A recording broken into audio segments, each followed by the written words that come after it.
اعوذ باللہ من الشیطان الرجیم بسم اللہ الرحمن الرحیم۔ سورہ نساء کے بارے میں نے شروع ہی میں آپ سے یہ عرض کر دیا تھا کہ اس میں سب سے زیادہ خطاب کا رخ جو ہے وہ منافقین کی طرف ہے، اگرچہ کہیں خطاب براہ راست یا ایھا الذین نافقوا کے الفاظ میں نہیں، یا ایھا الذین آمنوا، اس لیے کہ وہ بھی ایمان کے دعوے دار تھے، ایمان کے مدعی تھے، قانونی طور پر وہ بھی مسلمان تھے، مومن تھے۔ تو یہ طویل ترین مضمون جو ہے اب کنکلوڈ ہو رہا ہے ان آیات مبارکہ میں۔ ان المنافقین یخادعون اللہ، یقیناً منافق کوشش کر رہے ہیں اللہ کو دھوکہ دینے کی۔ یہ سورہ بقرہ کے دوسرے رکوع میں بھی آیت آئی تھی، میں نے عرض کیا تھا کہ مخادعہ باب مفاعلہ میں کسی شے کی کوشش ہوتی ہے، اس لیے کہ سامنے مقابلہ ہوتا ہے اور پتہ نہیں ہوتا کون جیتے گا کون ہارے گا،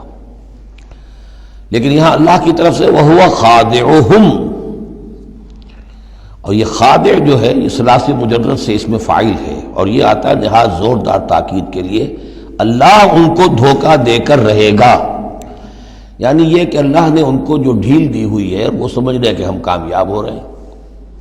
ہمارے اوپر ابھی تک کوئی آنچ نہیں آئی، کوئی پکڑ نہیں ہوئی، کوئی گرفت نہیں ہوئی، ہم دونوں طرف سے بچے ہوئے ہیں۔ اس حوالے سے وہ اپنی اس ڈھیل کی وجہ سے بڑھتے چلے جا رہے ہیں، بڑھتے چلے جا رہے ہیں، بڑھتے چلے جا رہے ہیں، اور یہی در حقیقت اللہ کی طرف سے گویا کہ ان کو دھوکہ ہے جو دیا جا رہا ہے کہ وہ سمجھ رہے ہیں کہ ہم کامیاب ہیں۔ وَإِذَا قَامُوا إِلَى الصَّلَاةِ قَامُوا كُسَالَىٰ، اور جب وہ کھڑے ہوتے ہیں نماز کے لیے، یہ نماز کی طرف، تو کھڑے ہوتے ہیں بڑے کسل مندی کے ساتھ۔ یہاں ذرا نوٹ کر لیجئے کہ قامہ جو ہے، قامہ یقوم، یہ آتا ہے کھڑے ہونے کے لیے، قائم اس سے اس میں فاعل ہے، لیکن جیسے انگریزی زبان میں آپ کو معلوم ہے کہ ورب کے بعد پریپوزیشنز کی تبدیلی سے بڑے بڑے مفہوم بدل جاتے ہیں۔ انگریزی میں ٹو گیو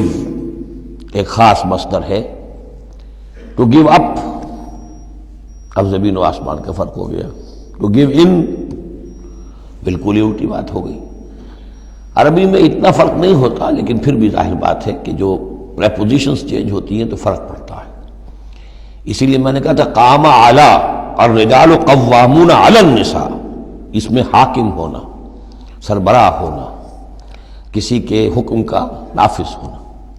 قام الی کسی شے کے لیے کھڑے ہونا، کسی شے کی طرف کھڑے ہونا،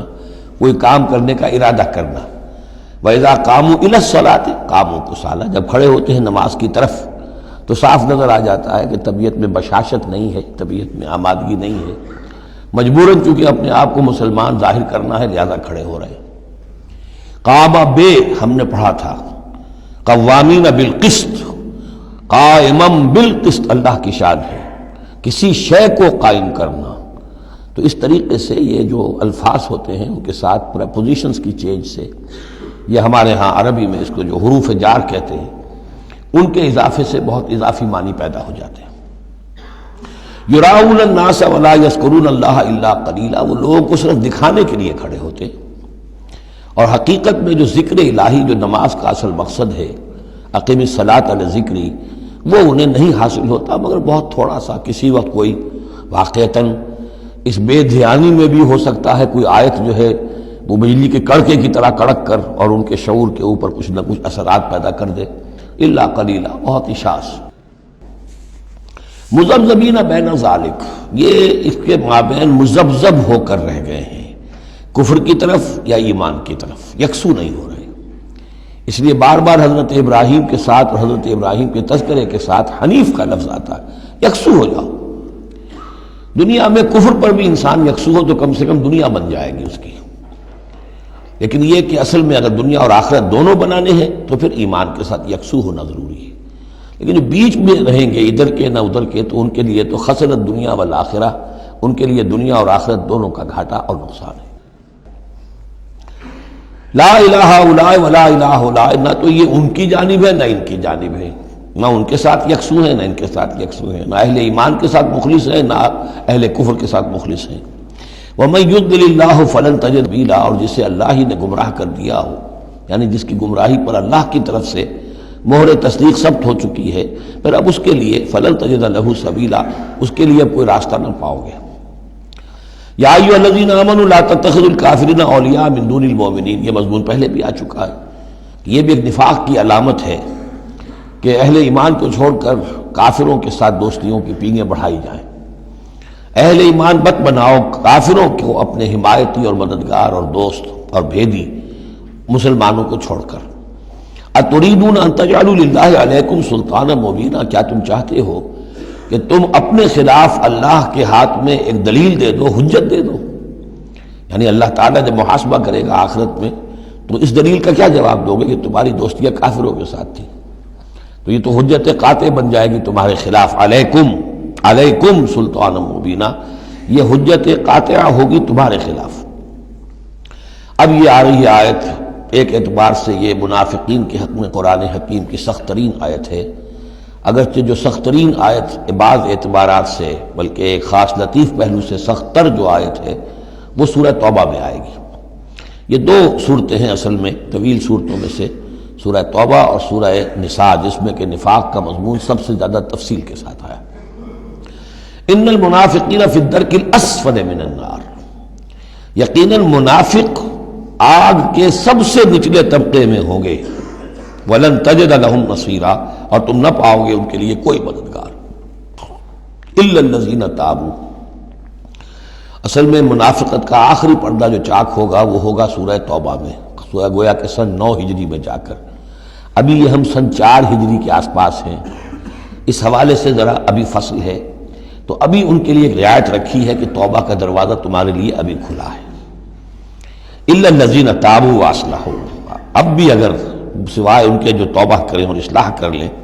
وَاعْتَصَمُوا بِاللَّهِ، اور اللہ سے چمٹ جائیں، یکسو ہو جائیں، ایک ہی طرف کے ہو جائیں، کونوا ربانیین، اللہ والے بن جائیں، شیطان سے پینگیں نہ بڑھائیں، شیطان کے ایجنٹوں سے اپنی دوستیاں نہ کریں، یکسو ہو جائیں اور اپنے آپ کو اس کے ساتھ وابستہ کر دیں ہر چہ باد آباد۔ اب یہ کشتی جو ہے ایمان کی اور اسلام کی، اگر یہ تیرتی ہے تو ہم تیریں گے، اگر خدا نہ خواستہ اس کے لیے کوئی حادثہ ہے تو ہم بھی اس حادثے میں شامل ہو گئے۔ وَأَخْلَصُوا دِينَهُمْ لِلَّهِ، یہ ہے بہت اہم اصطلاح کہ وَإِن تَابُوا إِلَّا الَّذِينَ تَابُوا وَأَصْلَحُوا وَاعْتَصَمُوا بِاللَّهِ وَأَخْلَصُوا دِينَهُمْ لِلَّهِ، اپنی اطاعت کل کی کل اللہ کے لیے کر لیں، مخلص کر لیں۔ یہ نہ ہو کہ زندگی کے کچھ حصے میں اطاعت اللہ کی ہو رہی ہے، کچھ حصے میں کسی اور کی ہو رہی ہے، کیا کریں جی، یہ معاملہ تو رواج کا ہے، کیا کریں، اگرچہ ہے تو غلط شریعت کی روح سے، لیکن برادری کا رواج ہے، برادری کو چھوڑ تو نہیں سکتے۔ معلوم ہو آپ نے اپنی اطاعت کے حصے جو ہیں علیحدہ کر لیے، یہ حصہ جو ہے برادری کی اطاعت میں جائے گا، یہ حصہ اللہ کی اطاعت میں جائے گا۔ اطاعت جب تک کل کی کل اللہ کی نہ ہو، جیسے سورہ بقرہ میں ہم نے پڑھا تھا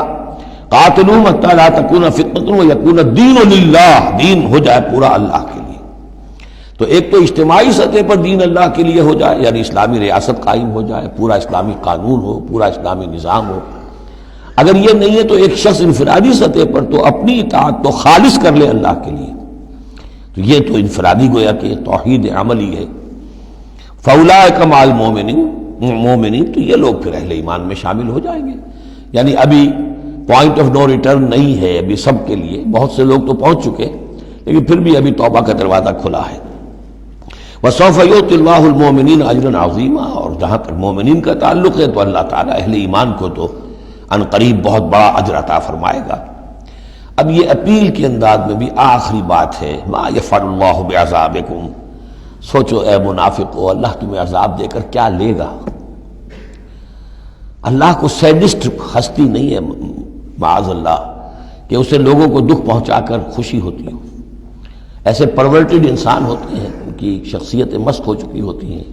جو دوسروں کو تکلیف میں دیکھتے ہیں تو خوش ہوتے ہیں، دوسروں کو تکلیف پہنچا کر، کوفت پہنچا کر انہیں کچھ راحت حاصل ہوتی ہے۔ تو اللہ معاذ اللہ ایسا نہیں ہے۔